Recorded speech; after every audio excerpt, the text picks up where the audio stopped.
ก่อนอื่นมันก็ขอสบายดีเนาะมื้อนี้จะมาสร้างฟอร์มติดตามมาเรียนการศึกษาเนาะฟอร์มติดตามมาเรียนการศึกษานี่เป็นแบบอย่างฟอร์มติดตามมาเรียนการศึกษาที่จบจากวิทยาลัยเทคนิคสภาวิชาของเราเนาะเขาจะมาสอนเรื่องการสร้างฟอร์มลักษณะนี้นะเป็นฟอร์มที่เห็นนี่เนาะมีบ้านเมืองแพงสาขาเรียนจบตำแหน่งเรียกหน้าที่อยู่ใส่ประมาณนี้เนาะตัวนี้เป็นการสร้างฟอร์มโดยใช้ Google Form เนาะ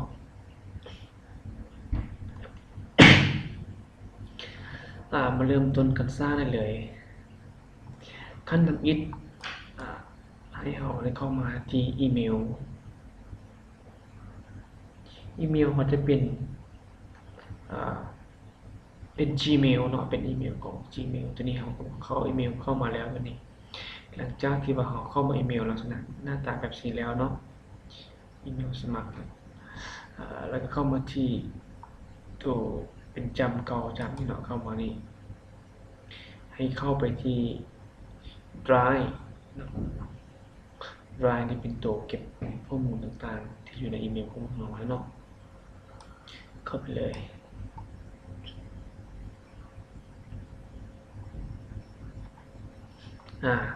ที่หน้าตาตัวนี้เนาะหน้าตาตัวนี้จะเป็นได้ของเราเองเนาะที่ว่าเก็บข้อมูลต่างๆที่ว่าได้อัปโหลดขึ้นใน Drive เป็นเอกสารในบทเรียนบอกหรือว่าเอกสารที่สำคัญเนาะที่เก็บไว้ในได้นี่นอกจากนั้นแล้วมันยังมีบริการของมันจะมีคือเราสร้างฟอร์มคือ Google Form เนาะที่เห็นอยู่นี่เนาะนี่เป็น Google Form ที่เราสร้างเพื่อ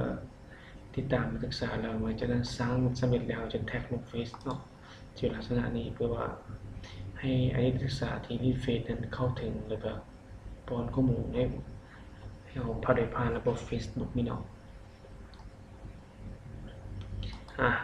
ตัวนี้เราเป็นก่อนในบทที่มาสร้างฟอร์มตัวนี้ก่อนเนาะเป็นสร้าง Google Form เราเริ่มต้นกันเลยที่เข้ามาที่ New เนาะแล้วก็เข้าไปที่ More ลักษณะนี้เนาะ New แล้วก็ More จะเห็นว่า Google Form ตัวนี้ขึ้นมา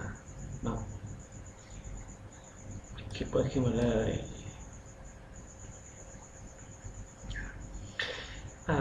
ตัวนี้เป็นฟอร์มที่สร้างขึ้นมาใหม่โดยจะบ่มีเนื้อหาอย่างเลยเนาะแต่ว่าเป้าหมายหลักของพวกเราจะสร้างนั้นคือให้เป็นลักษณะแบบซีเนาะเป็นลักษณะที่มีข้อมูลต่างๆให้มีรูปภาพใส่มีเนื้อหาแบบซีเนาะใส่ลักษณะนี้แต่ว่าในที่นี้เพื่อจะสร้างมันคล้ายๆกันกับตัวนี้จะไม่เสียเวลาพิมพ์ขอ copy เนื้อหาตัวนี้เสร็จเลยเนาะ copy copy เสร็จเลยแล้วก็ขอ paste ใส่แท็กนี้เลยแล้วก็จะมีอีกตัวนึงก็คือข้อความเนาะ ตัวนี้เป็นข้อความคำอธิบายใส่ตัวนี้เป็นสื่อของข้อของฟอร์ม copy ซะเลยแท้จริงแล้วกันถ้าว่าอยากสร้างฟอร์มแบบแดกอันนาข้อแบบอื่นก็ได้เนาะที่เราเดี๋ยวต่อยภาษีก็ได้อันนี้เป็นเพียงตัวอย่างหนังสือมาที่สร้างฟอร์มติดตามให้นักศึกษาที่จบไปแล้วเนาะโอ้สิ่งของพอดีมาได้กินเบียร์ไรหลังจากที่เราสร้างแบบนี้แล้วในลักษณะนี้เราได้หัวข้อมันแบบนี้เนาะแล้วก็มีเนื้อหาแบบนี้และการตอบต่อไปจะเป็นการสร้างคำถามแล้วก็คำตอบเนาะว่าสิเราควรเลือกคำถามตอบแบบใดให้ตามฟอร์มตัวนี้เลยโอเคในนี้ในบิทนี้เราเอารูปใส่ก่อนเนาะตัวนี้จะเห็นว่าเอารูปใส่ก่อนรูปจะเป็นแท็กของรูปก็จะเป็นลักษณะของรูปนี้เนาะนี่แท็กตัวมาเลยเราจะเอารูปใส่ก่อนแท็กตัวนี้เนาะเราจะเปลี่ยนเป็น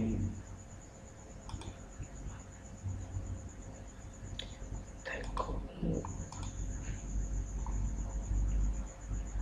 ศิลปกรเนาะโอ้ อ้ยเจ็บคอขอลบตัวก่อนนี่แท็กเป็นผู้พูดก่อนเนาะแท็กเป็นผู้พูดก่อนเอาแท็กเป็นไททูแล้วเสียวหูเข้าไปในนี้ปึ๊บจะขอเลือกเอาหูอยู่ในกดได้มีว่าหู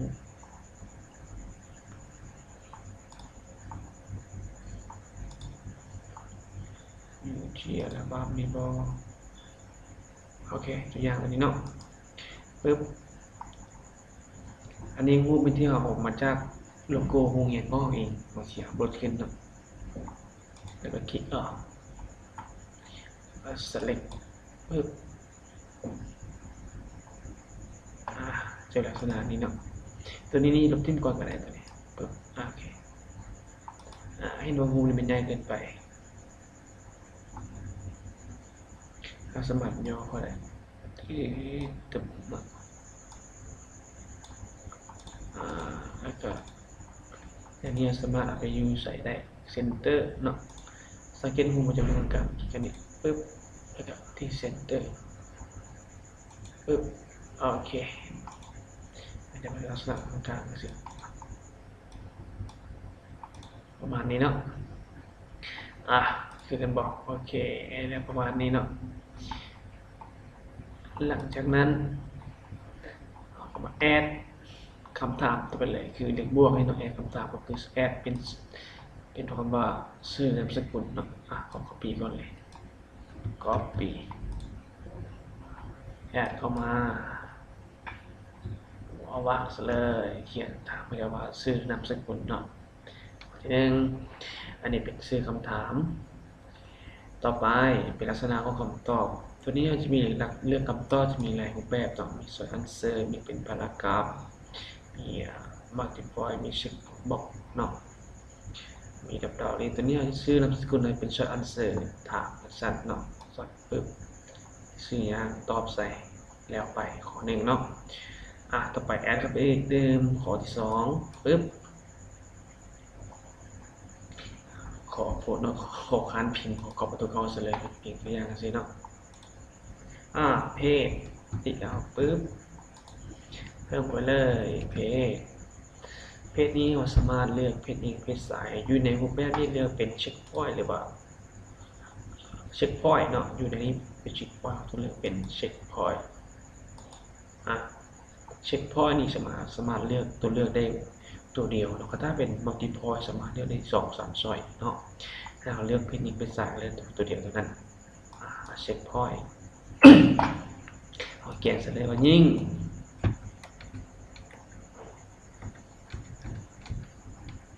แล้วก็แอดก็อีกอันนึง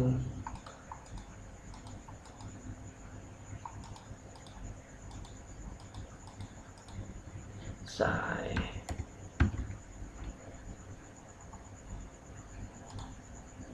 โอเคประมาณนี้ยิงแล้วก็สายต่อไปได้แล้วยิงสายต่อไปเป็นยังไงต่อไปเป็นสาขาที่เรียนจบเนาะ copy เลยแอดคำถามใหม่เข้ามาตัวนี้เป็นแอดคำถามเนาะตัวนี้เป็นหัวข้อตัวนี้เป็นรูปภาพตัวนี้เป็น YouTube นี่เป็นเซกชันใหม่ก็คือหน้าใหม่เนาะก็ไปเติมสาขาที่เรียนจบสาขาที่เรียนจบนี้แล้วแต่ว่าเราจะเป็นช้อยบอกหรือเป็นคำถามจะสอบแล้วเขาจะตอบเองบอกก็แล้วแต่เนาะอันนี้เป็นตัวอย่างอยู่ในสาขาเรียนจบเป็นshort answer short answer นะครับว่าถ้าว่าสถาบันใดที่ว่ามีสาขาน้อยเขาเนี่ยเป็นเด็กมัลติพอยต์สิเนาะเขาจะติ๊กเลยเป็นของเรื่องยิงสายเนี่ยเนาะว่าจบอย่างจบสาขาได้สิก็ได้แต่ว่านี้ที่ขอเป็นเรื่องเป็นshort answer ให้เราเขียนใส่ว่าที่เอาไฟฟ้ากับไฟฟ้าเขียนใส่เนาะกสิกรรมเขียนใส่สั้นหรือว่าครูอาจารย์ที่ต้องการยากมันเป็นตัวติ๊กแบบยิงสายเนี่ยก็เปลี่ยนเป็นมัลติพอยต์หรือว่าเช็คพอยต์แล้วก็เขียนใส่เนาะประมาณนั้นข้อที่4ต่อไปปีเรียนจบเนาะปีเรียนจบแอดเข้าไปก็ปีใส่ปีเรียนจบนี่ก็เลือกเป็น short answer ไม่ต้องเขียนใส่จบปีได้เขียนใส่นี่เนาะต่อไปเลยเรียนจบเป็นกำหนดสถานที่นี่เนาะว่าสถานที่เฮ็ดวิชาเวียกงานก็ปีเขียนใส่โอเคเนาะสถานที่เฮ็ดเวียกก่อนนี้บ่ได้กระบอกให้บอกตัวจริงตัวนี้จะใช้เป็นshort answer หรือว่าparagraph ก็ได้เนาะเดี๋ยวข้อเป็นparagraph ที่ใช้ short answer มันจะเป็นparagraph เนาะที่ว่ามันตกของบางทีอาจจะเป็นคำถามที่ยาวได้นะใช้เป็นparagraph สามารถลงแถวได้นะparagraph ก็ได้ short answer จะบ่สามารถตอบแล้วบ่สามารถลงแถวได้เป็นคำตอบเป็นสั้นเอาใส่ตัวนี้เป็นparagraph เป็นเนื้อหาที่หลายได้นึงเนาะต่อไปตำแหน่งรับผิดชอบก็พี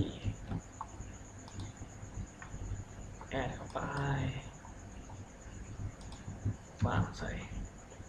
ตำแหน่งรับผิดชอบนี่ก็จะเป็นบางกรณีก็ใช้เป็นวิชาการหรือว่าเป็นหัวหน้าแบบอย่างแต่ว่ามีหลายตำแหน่งก็ใช้เป็นช็อตอันเซอร์เอาซะเนาะตอบเอาซะคือเรียกอะไรช็อตอันเซอร์ในกันตอบเอาบอกเห็นอย่างเป็นน้องขอสร้างเขียนใส่เนาะเขียนในการบอกเขียนใส่ต่อไปเลยก่อนที่เราขอที่7ไปที่อยู่บ้านเมืองแข็งปึ๊บแอดคำถามเข้ามาฟังใส่ตัวนี้ก็ให้เป็นปากกาบอกเดี๋ยวจะเขียนยาวไว้หนึ่งเนาะบ้านเมืองแข็งที่อยู่สายปัจจุบันเขียนใส่เอาละครับข้อต่อไปเลยข้อที่8เบอร์โทรติดต่อตามข้อที่8เข้าไปตัวนี้ก็ short answer เนาะเขียนใส่เบอร์โทรเบอร์ใดหลัก2หลัก5หลัก7 9ตีใส่เนาะข้อต่อไปข้อที่10ข้อที่8ข้อที่9เนาะอีเมลเป็นอีเมลถ้ามีก็ใส่บ่มีแล้วเนาะตีใส่อีเมลเป็น short answer อันนี้เป็นเพียงตัวอย่างคร่าวๆเนาะประมาณนี้เนาะเอาใส่ประเภทนี้แต่ว่าก่อนอันนี้ที่ว่าเข้าข้อประมาณนี้แล้วแต่ว่าก่อนจะเข้าไปเห็นนั่นเราที่ขอแนะนำนิดนึงเนาะใช้สังเกตได้ว่าฟอร์มโถที่เฮ็ดไปแล้วนะมีกระดาวแดงๆหมายอยู่ตั้งแถงนี้เนาะหมายความว่าบ้านก็บ่มีเนาะนี่ตัวตำแหน่งงานบางตำแหน่งงานคือบ่มีคือบ้านเมืองคือมีนะหมายว่าตัวไม้ดาวนี่เป็นหมายความหมายที่ว่าจำเป็นต้องได้ป้อนใส่คันถ้าจะบ่ป้อนใส่ในเทคนิคเวลาเจ้า submit เนาะหรือว่าจะเขาตอบแล้วจะ submit ไปมันจะบ่ให้submit ก็บ่ให้โอเคนะต้องป้อนซะก่อนว่าซั่นซะต้องได้โอเคตำราจึงโอเคให้เนาะเอาก็มาคำตอบมันเลยอีเมลจำเป็นบ่อีเมลนี่เบอร์โทรจำเป็นบ่เริ่มต้นเลยเนาะชื่อนามสกุลจำเป็นบ่กับเปิดเนาะคือ require เนาะถ้าเปิดจดหมายจำเป็นเนาะเป็นที่ปรึกษาตรงในปอนบอกเปิดจำเป็นตัวในติ๊กไซเปิดขึ้นมาสาขาจบเป็นจำเป็นบ่เนาะถ้าเป็นก็เปิดขึ้นมาตัวนี้เนาะอยู่แจกหัวนี่ใช้มือนี่ปีจบนี่ก็จำเป็นบ่จำเป็นเนาะเปิดจริงๆจำเป็นเหมือนกันแหละจริงๆเนาะเปิดตำแหน่งงานนี่จะใส่บ่บ่ใส่ไงก็แล้วแต่ช่วงบ่ใส่บ้านเมืองแข็งนี่ต้องได้ใส่บ่เนาะใส่ปึ๊บถ้าบ่ใส่ก็ยังนี่มันต้องติดต่อจำเป็นใส่ปึ๊บอีเมลนี่บางคนก็อาจจะบ่มีบ่ใส่ก็ได้ตัวอย่างเนาะโอเคประมาณนี้แหละประมาณนี้ถือว่าก็สำนี้คือโอเคทำนี้เนาะ อ่ะแล้วตัวอย่างก็สิไปอาจจะอธิบายตัวนี้นิดนึงก่อนเนาะตัวคำถามคำตอบนี่เนาะเอาอีกครั้งหนึ่งเด้อตัวนี้เป็น short answer เนาะเป็นคำตอบที่สั้นตัวนี้เป็นพารากราฟเป็นคำตอบจะเป็นเนื้อหาที่ค่อนข้างยาวนิดนึงเนาะนี่เป็น multiple choice เป็นตัวเลือกที่ว่าให้เลือกchoice ที่ว่าเป็นคำถามที่2ข้อบ่3ข้อเนาะลักษณะอันติ๊กกังวลในติ๊กสี่เหลี่ยมนะเนาะตัวนี้เป็น drop down list ตัวนี้เป็น drop down ตัวอย่างว่าเขาจะเลือกเป็น drop down ลักษณะแบบว่าเมื่อเริ่มกระแดกตัว drop down ตัวอย่างไม่ว่า drop down list เนาะ drop down list ตัวอย่างใส่เนาะ drop down list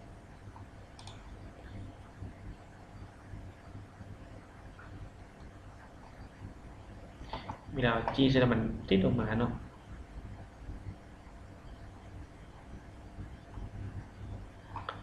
ไม่สว่าง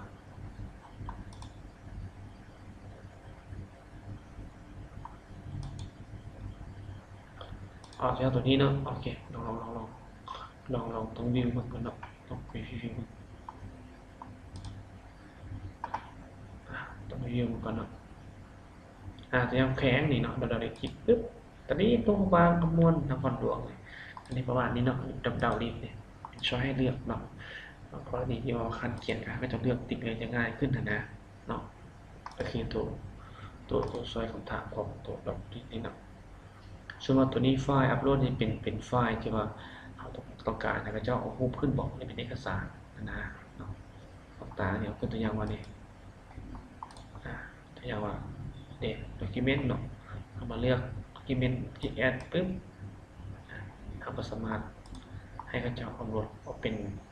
ไฟล์ขึ้นเนาะเอกสารเป็นรูปภาพอย่างคลิกเข้าเป็นปึ๊บ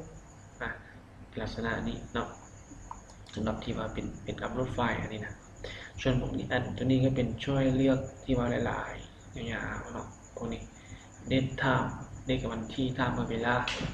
เป็นลักษณะนี้ตัวช่วยเลือกวนๆตัวนี้เนาะมีหลายแบบแล้วก็เท็กซ์เรียบตัวนี้นี่ก็ไทม์ในเวลาประมาณนี้ตัวนี้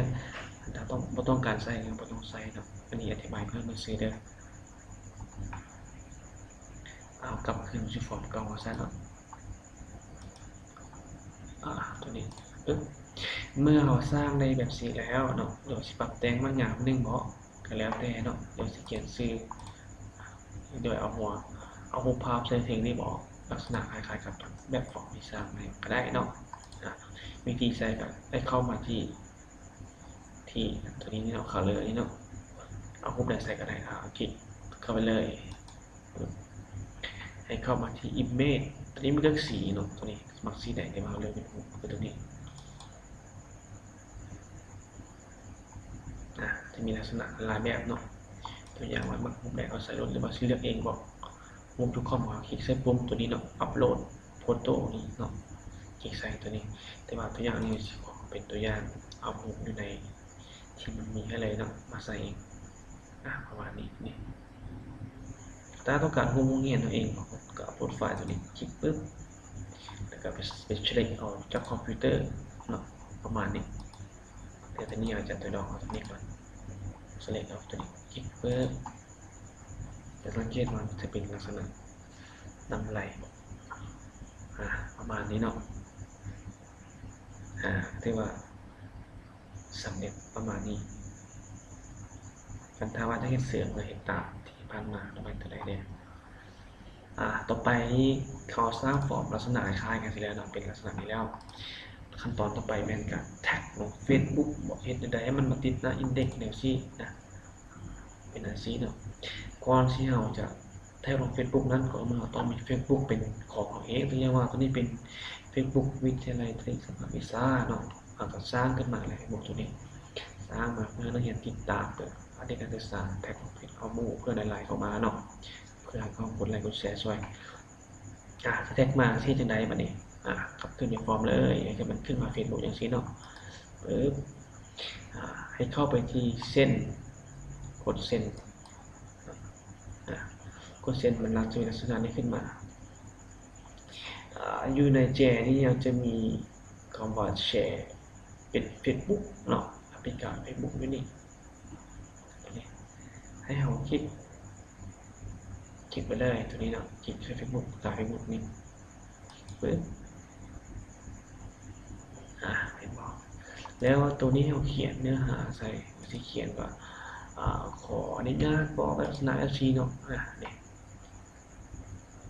เขียนใส่ว่าเช็ดกันได้เนาะคำเมาว่าอย่างไรก็ได้เพื่อว่าให้เขาจะมาให้เขาจะป้อนข้อมูลให้เราเนาะกรมศิลปากรนักศึกษาหรือว่าสิมาเว้าเลยก็ได้ก็เป็นอย่างเอาคลิกปึ๊บแล้วก็เขาก็โพสต์ตรงไหนเนาะตัวอย่างอันนี้ชี้ตัวอย่างสิเด้อละสิลบออกเนาะ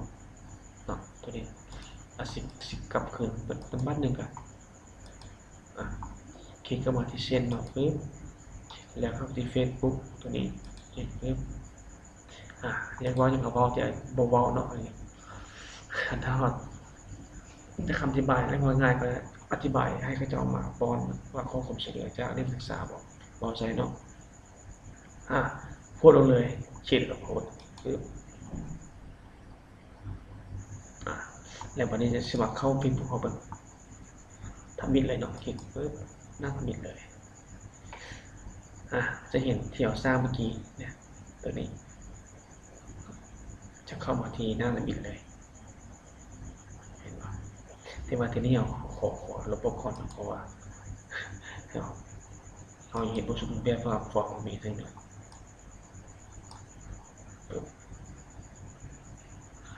ประมาณนี้นะตัวฟอร์มเคยสร้างตัวนี้มีเวลาขนาดเป็นตัวอย่างนะเซเนาะแต่ว่าก่อนอีกเมื่อที่ว่าจะเข้ามาก่อนจะเซ็นจะเข้ามาที่หน้าเซ็นถึงสีได้นะ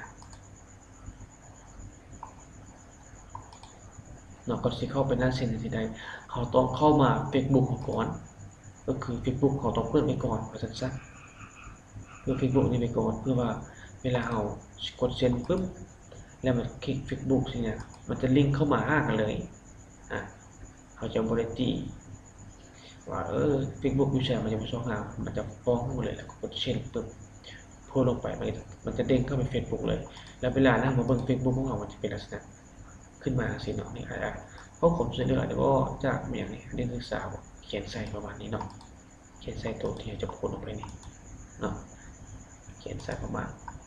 copy ใส่ตัวอย่างประมาณนี้เนาะแล้วก็โพสลงไปเลยนะหลังจากนั้นนักศึกษาที่เห็นฟอร์มอยู่ Facebook นี่ก็เขาจะติดตามแล้วก็โพสให้เราเนาะกับมีเท่านี้เนาะถ้าว่ามีสนใจอยากถามก็อาจารย์ในหรือผู้ใดสนใจก็ให้แท็กมาเบอร์โทรก็ได้เนาะ5657330เป็นอีเมล vongx2@gmail.com เนาะขอบใจสำหรับผู้ใดที่ได้เบิ่งคลิปนี้แล้วก็นำไปให้มันได้ผลเนาะเป็นจังได๋ก็อย่าลืมทักมาได้อาจารย์ขอบใจ